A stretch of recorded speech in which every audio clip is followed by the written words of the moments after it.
ایک ڈاکٹر صاحب نے عمارت کی دوسری منزل میں کلینک بنایا جس میں کوئی مریض نہیں آتا تھا۔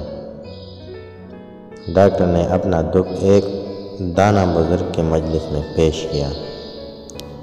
بزرگ نے ڈاکٹر کے کلینک پر جا کر دیکھا اور کچھ سوچ کر فرمایا،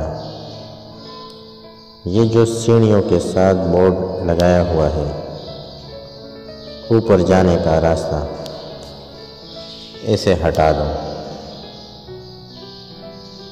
ایک پاگل کنویں کے اوپر کھڑا زور زور سے پکار رہا تھا، 22 22 22۔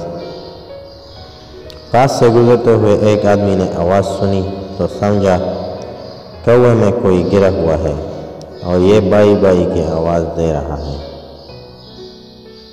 آگے جا کر دیکھنے کی کوشش کی تو پاگل نے اسے بھی دھکا دیا اور کنویں میں گرا دیا۔ پھر بولا 23 23 23، آوازیں لگانا شروع کر دی۔